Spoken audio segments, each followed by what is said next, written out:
Before the automobile, before the telephone, before the assembly line reshaped the 20th century, there was the sewing machine.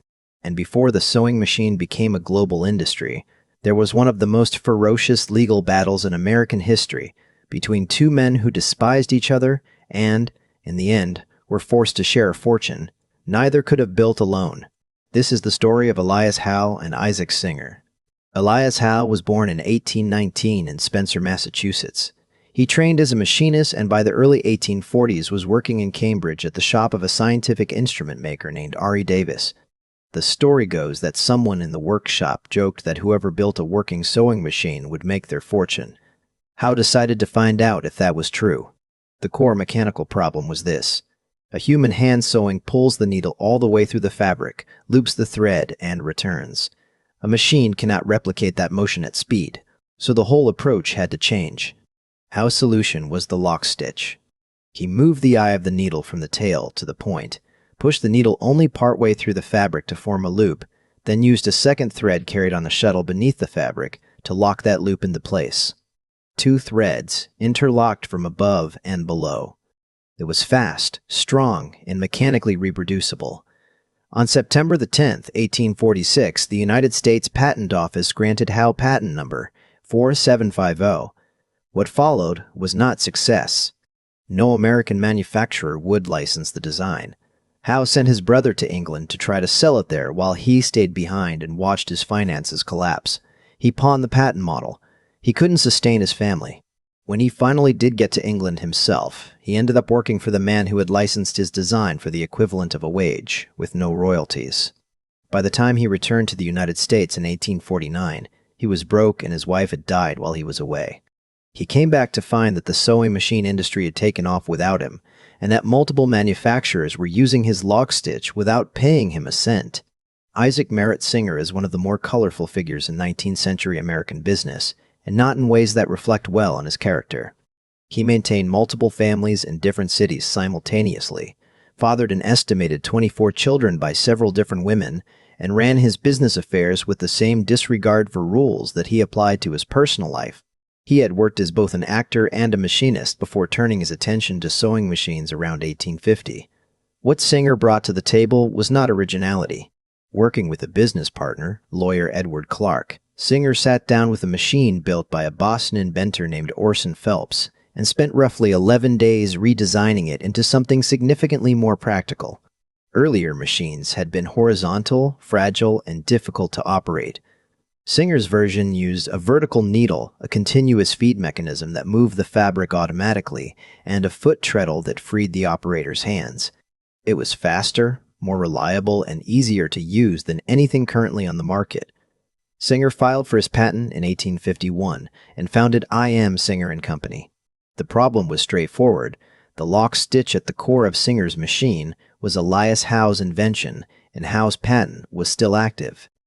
Howe noticed, and by this point, having reconnected with his patent rights and having a much clearer understanding of what they were worth, he came after Singer in court. The litigation that followed ran for years and was expensive for everyone involved. Howe filed suit. Singer's lawyers fought back on multiple fronts, arguing that Howe was not the true original inventor, searching for prior art that might invalidate the patent, challenging the claims on technical grounds, and filing countersuits wherever an opening appeared. Singer's personal opinion of Howe was not diplomatic. He reportedly described the patent as fraudulent, and Howe himself as a thief. The level of animosity between the two men was genuine and well documented. Other manufacturers had entered the market by this point, most notably Wheeler and Wilson, along with Grover and Baker. All of them held patents of their own. All of them were suing each other. The legal costs across the industry were running into hundreds of thousands of dollars, and the web of litigation was beginning to make the entire business model unworkable. Court cases in this era moved slowly. Cases stretched across years. Legal fees compounded, and no one was getting clear title to anything. Howe, however, had the strongest legal position. His 1846 patent was foundational. Whatever improvements Singer and the others had made to the machine's operation and design, the Lockstitch, the essential mechanism in every commercial sewing machine on the market, belonged to Howe. The courts consistently agreed. In 1854, Singer settled. The company agreed to pay Howe a license fee of $25 per machine sold in the United States and $5 per machine sold in the United States and $5 per machine sold abroad. For a man with Singer's ego, it was a significant defeat. For Howe, it was the first real financial return he had seen from his invention. But the wider industry remained gridlocked. By 1856, the situation across the sewing machine industry had become operationally absurd. Howe, Singer, Wheeler and Wilson, and Grover and Baker were all locked in overlapping litigation. There were approximately 24 active patent lawsuits running simultaneously through the American courts. Legal fees were consuming money that should have been going into manufacturing and expansion. Nobody was winning. The solution came from Orlando Potter, a lawyer and president of Grover and Baker. His proposal was direct. Instead of fighting over the patents, pool them. The sewing machine combination was formed in 1856. The four parties placed their most important patents into a collective arrangement. Any manufacturer who wanted to produce sewing machines in the United States would pay a single license fee, set initially at $15 per machine, to the pool, which would then distribute the revenue among the patent holders according to a fixed formula. Howe, holding the most critical patent, secured $1.25 from every license fee collected. The remainder was divided among the other parties. The practical effect was that 24 manufacturers could now operate with legal certainty, paying into the pool and building machines without fear of injunction. Those who refused to join were sued until they either joined or exited the market. The combination set an effective price floor across the industry and controlled entry into the market for the life of the relevant patents. It was also, depending on how you read the antitrust principles that would develop over the following decades, a cartel. But in 1856, there was no Sherman Antitrust Act. What there was a functioning industry where previously there had been paralysis. The sewing machine combination is now recognized as the first major patent pool in American business history.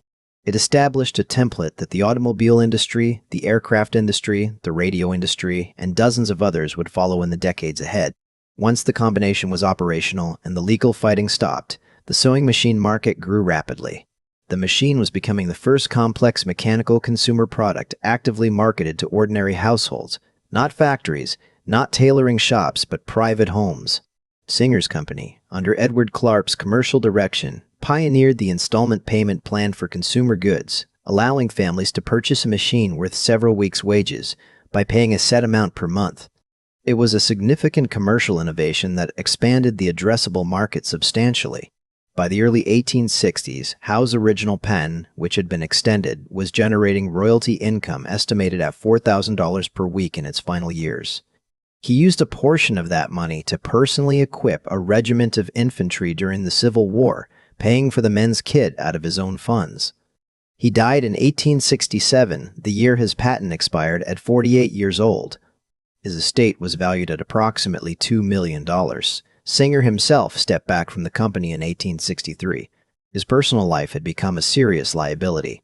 The various overlapping family arrangements had produced legal entanglements and press coverage that were damaging to the business. He eventually moved to England, settled in Devon, and died in 1875 with a personal estate estimated at $14 million. The company he left behind went on to become one of the first genuine multinational corporations in history. Singer built manufacturing facilities in Scotland, Germany, and Canada. By 1880, the Elizabethport factory in New Jersey was the largest sewing machine plant on Earth, producing around 500,000 machines annually. The brand operated sales offices and retail networks across Europe, Asia, and Latin America. By the end of the 19th century, the Singer name was recognizable in markets that most American companies had never considered entering. The Howe and Singer conflict established several things that would define American industrial capitalism going forward. First, it demonstrated that a patent without the capital to enforce and exploit it is worth considerably less than the paper it is printed on. Howe had the foundational invention. He spent years seeing it used without compensation because he lacked the legal and financial resources to stop it. His eventual success came not from innovation, but from litigation, from having a strong enough legal claim that the courts ultimately backed him. Second, it showed that commercial execution could be as economically significant as original invention. Singer did not invent the sewing machine. He did not invent the lockstitch. What he invented was a better version of an existing machine, and more importantly, a better method for selling it. The installment plan, the trained sales agents, the retail network, the international expansion, none of that required technical genius. It required commercial vision, capital, and the willingness to operate aggressively. Third, the combination demonstrated that in industries built on overlapping and conflicting patents, cooperation could generate more value than competition. The individual parties fighting each other were spending heavily on lawyers and getting uncertain results. The parties cooperating were clearing the legal landscape, stabilizing the market, and collecting fees from dozens of manufacturers simultaneously.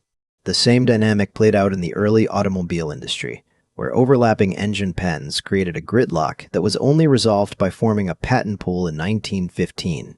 It played out in aircraft manufacturing during the First World War, when the United States government essentially forced manufacturers into a pool because litigation was interfering with military production. It played out in radio, in film, and in pharmaceuticals. The sewing machine war of the 1850s was the first large-scale demonstration of a problem that advanced industrial economies kept encountering, that the patent system designed to reward individual inventors produces serious dysfunction when multiple inventors independently develop components of the same technology. The solution the sewing machine industry arrived at, pooling the patents, charging a standard license, and distributing the proceeds, remains a live mechanism in technology industries today. Howe had the idea. Singer built the business.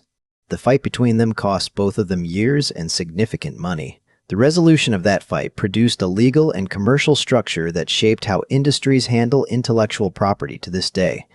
If you enjoyed this video, subscribe so you'll never miss another episode.